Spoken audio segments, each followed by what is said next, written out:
I had the pleasure of viewing that and listening to Celine, who's a friend of mine, and what a great job she is doing, and she did with you, sharing what she's been working on. Celine Cousteau is actually the granddaughter of Jacques Cousteau, so we've got some continuity, some flow from last week to this week. And I'm here to try to tie Captain Cousteau into your theme about taking action on climate change. And it's interesting because Captain Cousteau, it was before climate change was ever even a term, but he had great concerns about the planet in many different ways, whether it be energy or pollution or food supply and so forth.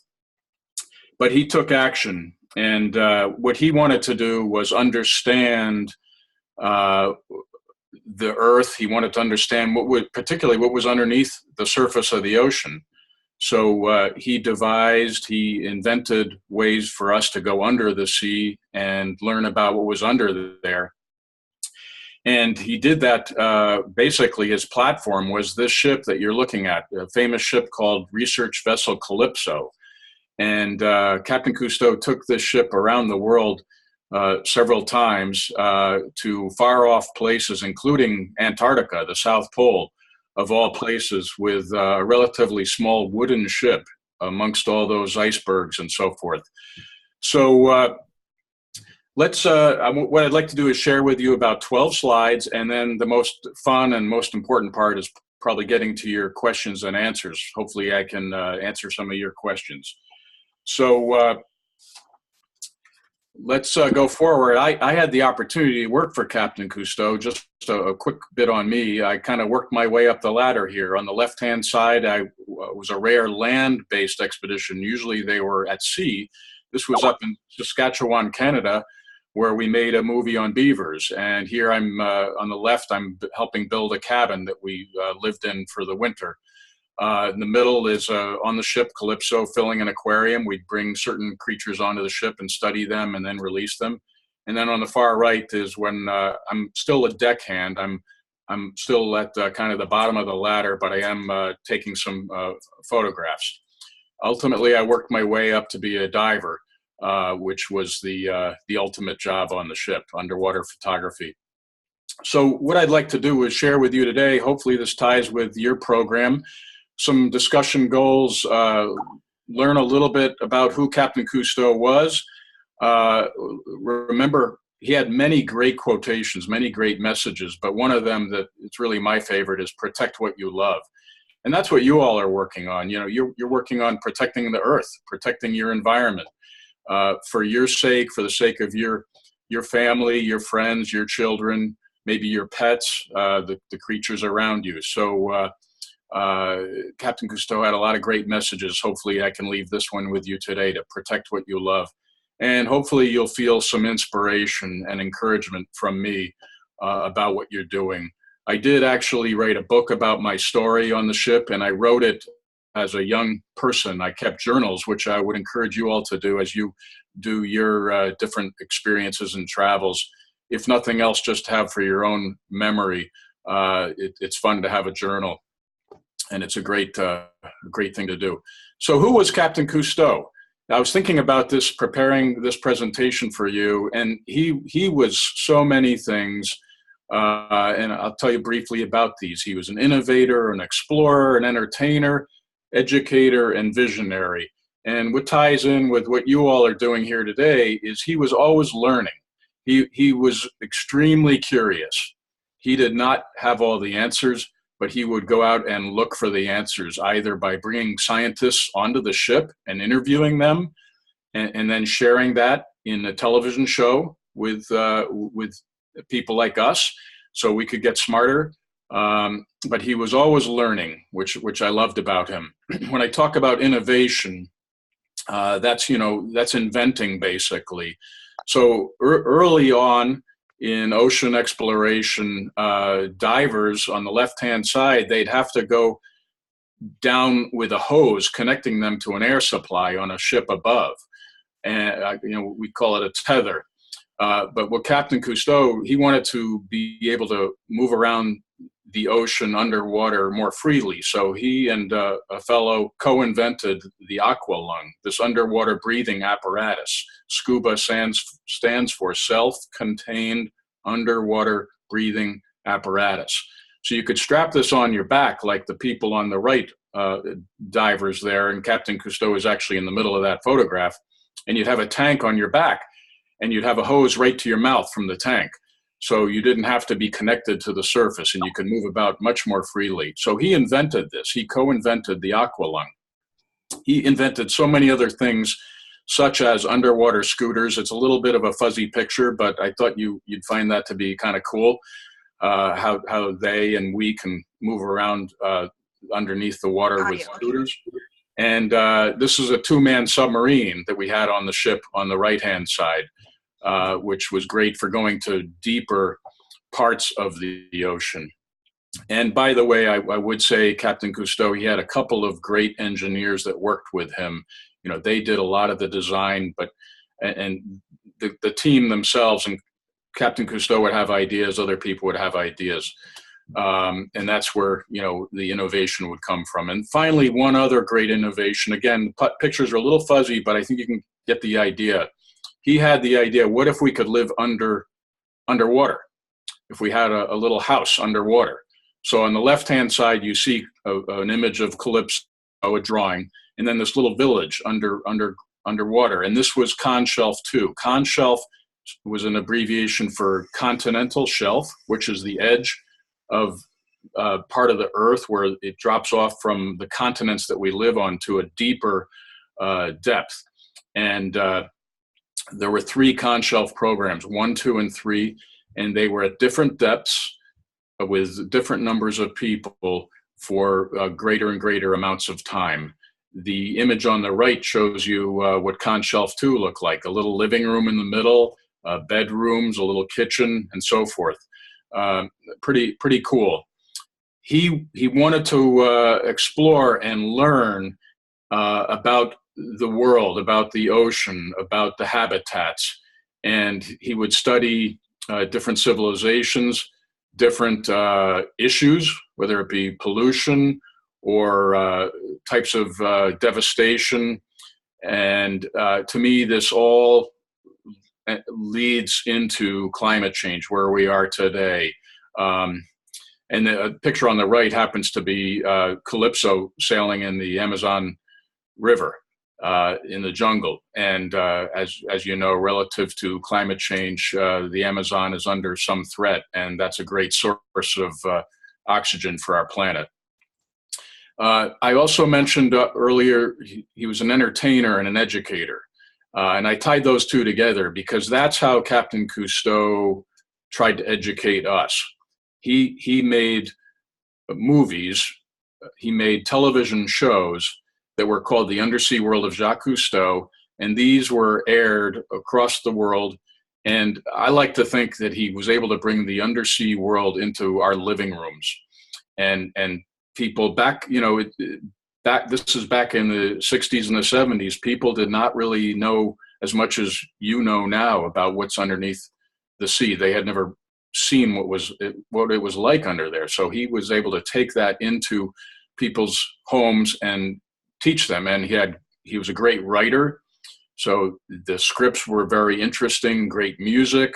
He'd have a narrator, somebody would read the script, and he would kind of key in with certain statements and certain interviews. But it was his way of reaching out to us, the common people of the world. It wasn't just for scientists, and that helped us all get smarter, and he was able to educate us through entertainment. Finally, a lot of words on this page. I tried to trim it down, but I just wanted to share with you one kind of closing thought here, that he was a visionary. He was envisioning that our planet was in trouble. And this was, 50, 60 years ago.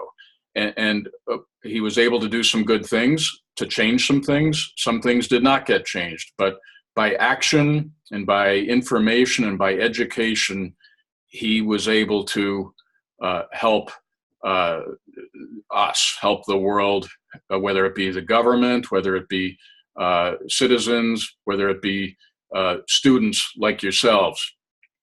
He felt that there would be a situation that would awaken people and we would all work together. We would join forces. And to me, that is what is happening with climate change, at least with those of us that are concerned, like you all. And the very cool thing about what you're doing is you're joining forces and you're collaborating around the world using today's technology, which is so incredible. Captain Cousteau he would love to be part of this call with you right now. We did not have this kind of technology back then. He believed in you. He believed in children. We've got people on this call of a wide range of ages, but whether you're a child or a young adult, you're still very curious and you marvel at everything, as he said, and he did marvel at everything as well. So he was very interested in people your age. And then this last statement here, it's a little complicated, but it was using his words, said we should aim at improving life for our successors. So what that means is he was aiming to improve life for you because you are his successors, if you will. And then for your successors, your children, your families, your friends, the successors. So that's what you all are doing. You care, you're getting educated on it, you're taking action. So you're improving life for your successors. And finally, I'd just like to say that you can make a difference. I think you're seeing that in the work you're already doing. You are making a difference. Your choices will change the world, and just keep up the great work. I could go on longer, but I'd like to give you the opportunity to ask any questions that you might have of me. Thank you.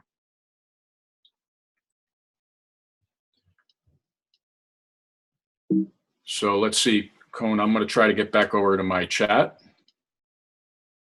I guess, and see if we have any questions.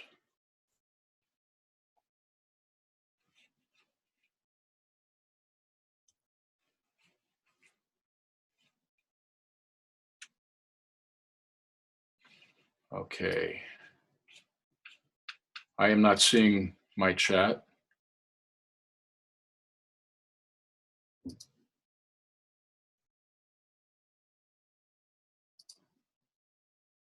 Okay, here we go.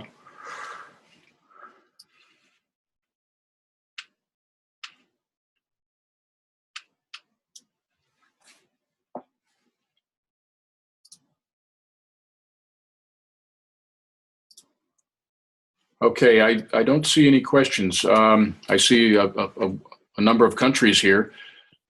India, Bangladesh, Catalonia, Guyana, if I'm pronouncing that correctly. Richard, you're taking a look at the participants Yes. screen. There's also a button with the chat.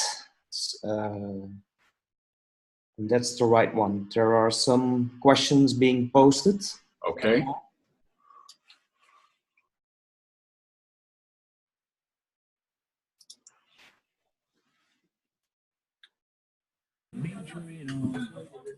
Chat.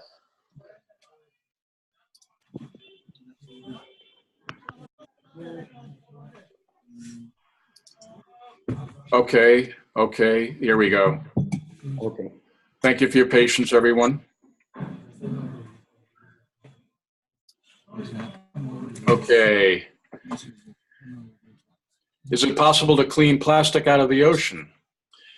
That's a great question. I suppose it is possible. There are some people doing some great work with some new inventions on ways to gather plastic with different vessels, different boats. And that's a good thing that's happening. Of course, what we really want to do is reduce, if not stop, the placement of plastic in the ocean. It is a tremendous problem, and plastic lasts for a very long time. What is the scariest thing that ever happened on a dive? On a dive, probably the scariest thing for me was actually not related to a creature. It was related to electricity. when I was handling a generator. I was handling high intensity lights, which we would use to light a scene that we would be filming. And there was a short circuit with the electricity, and I got a very bad shock underwater, which was pretty scary. And it could have actually killed me. The fellow that took my job had an accident, and it might have been related to the electricity, and he did pass away. Here's a question. Reports about global warming reveal alarming effects on our seas and glaciers. As an expert, what is the realistic effect of global warming on our seas and its marine life? And what measures should we take to protect the present and the future? Well, great question. I would not represent myself to you as an expert by any means. But the realistic effect of global warming on our seas and the marine life is that the water temperatures do appear to be rising. The glaciers do appear to be melting, and it is affecting the sea life in various parts of the world where certain creatures are having to relocate, or they're not able to live, and other creatures are in some cases moving into their areas. For example, here in the Northeast US, some of the creatures that are used to warmer water down south, now that the water is warming up here, they are moving up here, such as blue crabs out of the Chesapeake Bay in Maryland are moving up into Long Island Sound, for example. So then the seals, excuse me, then the seals are moving in, and then the sharks are moving in because the seals are here. What can students and teachers do to fight climate change? I would say it's a matter of continuing to study it. I think we're continuing to learn about climate change every day, every year. It is not something fully understood, but there is a lot known. There is data that we can study. And possibly through our own efforts, we can create our own information and draw our own conclusions about what might be happening in our local community, our local body of water. I would encourage you to communicate with local nonprofit organizations that are involved with climate change and with the ocean and other parts of the earth, because climate change effects go beyond the ocean. Also, schools, universities are excellent resources for information. How was it like to live under difficult conditions? A question we have from Portugal, I believe. Great question.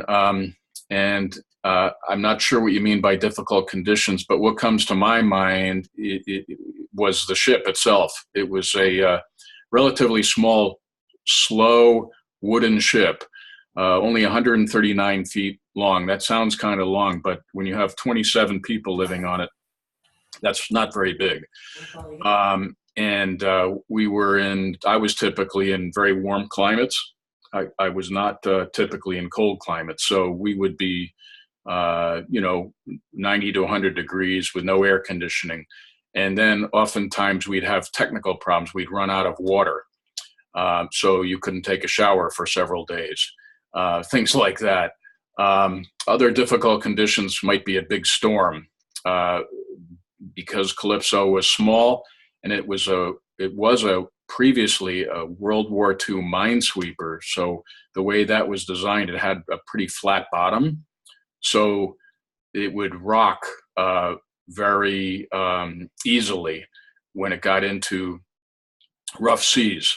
So that could be very uncomfortable if you were in, say, 15 to 20 foot seas. We'd actually have to tie ourselves into our bunks. We had like these seatbelt devices. We'd tie ourselves into our bunks if we were even comfortable enough to go to bed, because sometimes you didn't feel so well in those difficult conditions. Let's see, what was your typical day on Calypso like? Oh, interesting question. It it was all fantastic. It was a great memory, great experience, but it was really hard work.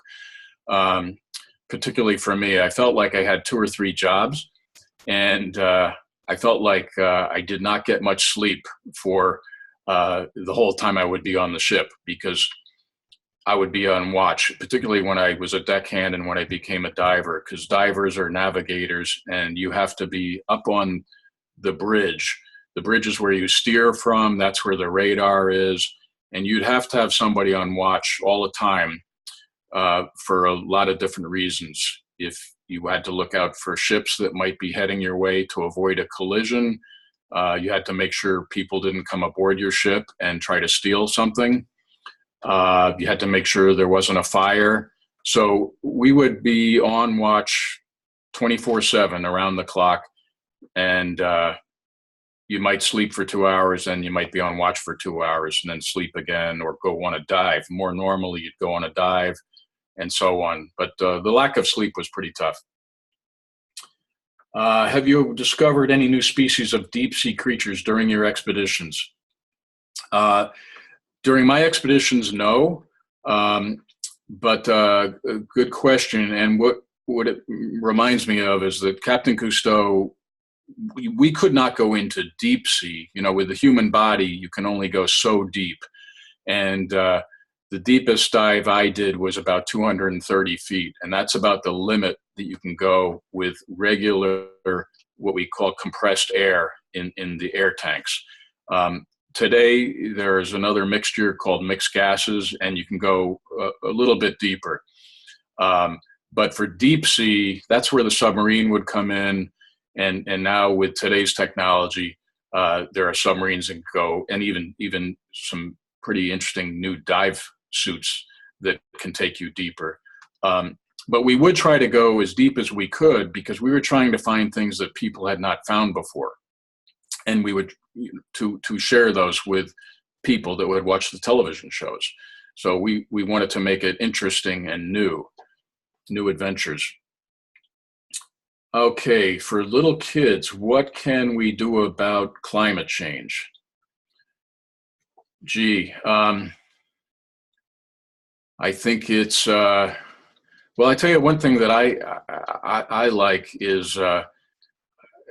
One thing you can do is communicate with your lawmakers, meaning your politicians, whether it's writing them, calling them, visiting them. It might not feel like that makes a difference, but I think it does.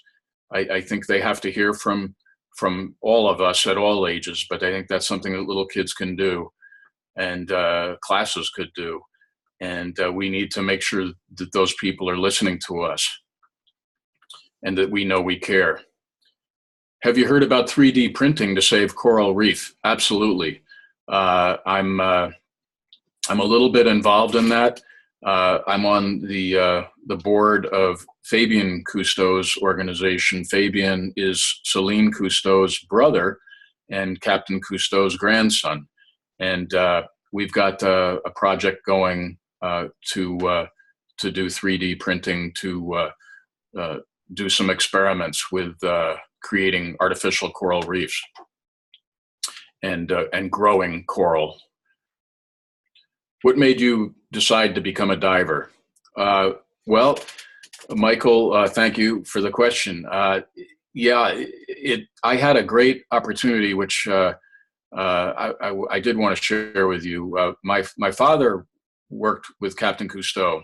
That's how I got my introduction. My father, his career was in educational television and publishing meaning books. So Captain Cousteau needed business help, and my dad was recruited to help Captain Cousteau.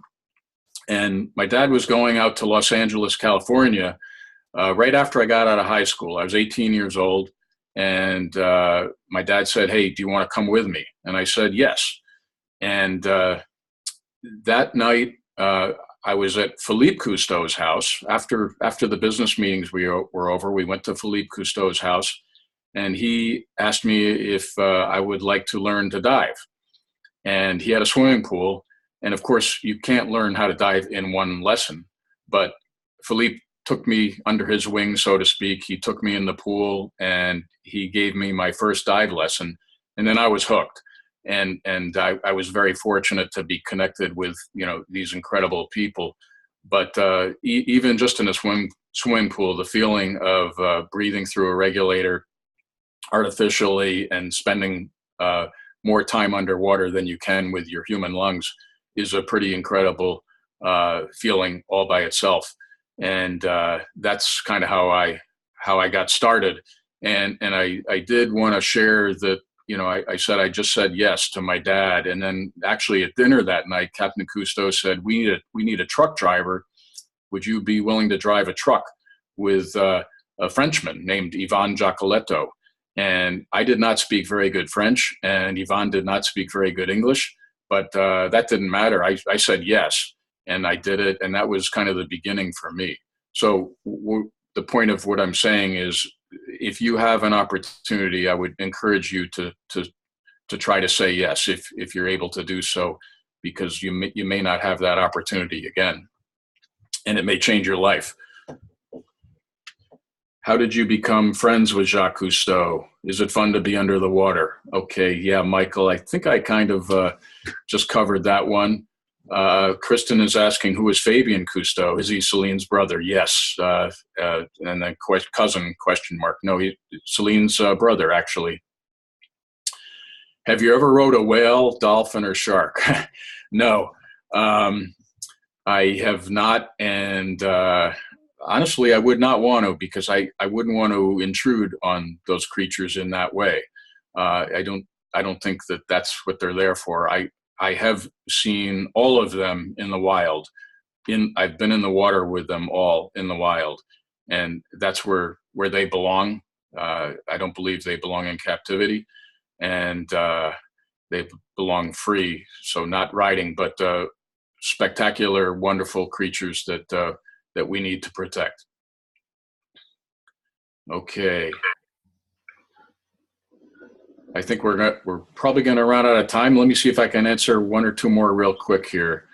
Okay. Can you tell us about when you have seen sharks underwater? Was the Calypso ever in danger of sinking? We are in New Jersey. Okay, that's another question from Michael. Saw sharks all the time. One memory is when we were diving on the USS Monitor in the Gulf Stream off of North Carolina. We saw a lot of sharks out there. My philosophy on sharks is that most of them are harmless. And it's like if you're riding a bicycle down the street and there's dogs, you know, most of the dogs are friendly and most of the dogs are not going to chase after you.